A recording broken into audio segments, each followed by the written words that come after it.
चलिए स्टूडेंट, हम लोग क्वेश्चन नंबर 2 को सॉल्व करते हैं। देखिए क्वेश्चन नंबर 2 में क्या कहा जा रहा है, निम्न में प्रत्येक त्रिभुज का क्षेत्रफल ज्ञात कीजिए। तो स्टूडेंट्स यहाँ पर हमें त्रिभुज दिए गए हैं, हमें इन त्रिभुजों का क्षेत्रफल निकालना है। तो चलिए स्टूडेंट्स हम लोग समझ लेते हैं, उसके बाद सॉल्व करते हैं।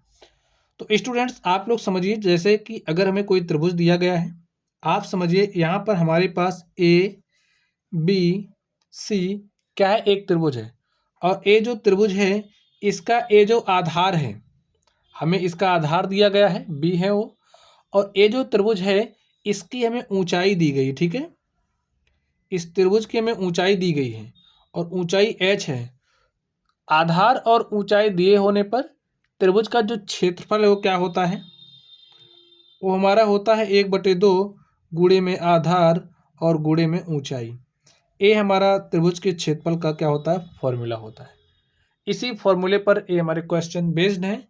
चलिए हम लोग इन प्रश्नों को सॉल्व करते हैं और देखते हैं हमारा सॉल्यूशन क्या होगा। तो चलिए स्टूडेंट्स हम लोग प्रश्नों को सॉल्व करते हैं।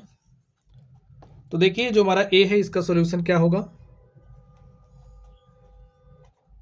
इसमें आप लोग ध्यान से देखिए, ये जो त्रिभुज है इसका आधार हमें क्या दिया गया, यही तो आधार है। और ए आधार हमें कितना दिया गया, 4 सेंटीमीटर। तो बी हमें दिया गया 4 सेंटीमीटर। ऊंचाई की बात करें, देखिए ये जो ऊंचाई h है वो में कितना दिया गया, 3 सेंटीमीटर। तो क्षेत्रफल क्या हो जाएगा, क्षेत्रफल हमारा हो जाएगा 1/2 गुणे में आधार कितना है, 4 है, गुणे में ऊंचाई कितना है, 3 है।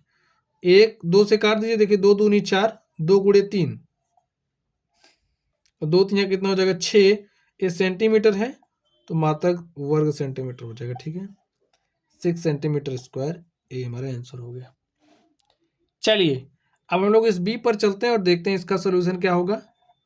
तो स्टूडेंट्स आप लोग ध्यान से देखिए, ये जो त्रिभुज है इसमें हमें आधार क्या दिया गया, देखिए ए हमारा आधार है और इसके संगत ए में ऊंचाई दी गई है। तो आधार कितना दिएगा, 5, ठीक है। तो जो हमारा बी है, बी का मान है 5 सेंटीमीटर। जो हमारी ऊंचाई है वो 3.2 सेंटीमीटर है। तो क्षेत्रफल क्या हो जाएगा, 1/2 गुणे में आधार, आधार कितना है, 5 है, और ऊंचाई कितना है, 3.2। सॉल्व कर लीजिए, देखिए क्या आ जाएगा, 5 दूनी 10 के शून्य हासिल 1, ठीक है, 5 तिया 15 हासिल 1 16, 1 अंक बाद दशमलव लगाइए, गुणे में यहाँ पर क्या हो जाएगा, 1/2, 1/2 गुणे में 16 है, काट दीजिए, 2 1 के 2, 2 8 16, हमारे पास क्या आ गया, 8 वर्ग सेंटीमीटर। यही हमारा क्या हो गया, आंसर हो गया।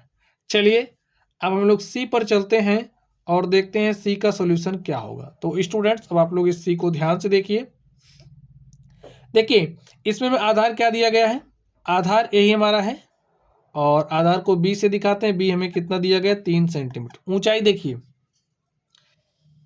ए हमारी ऊंचाई है, देखिए इस त्रिभुज की ऊंचाई क्या है, 4 सेंटीमीटर।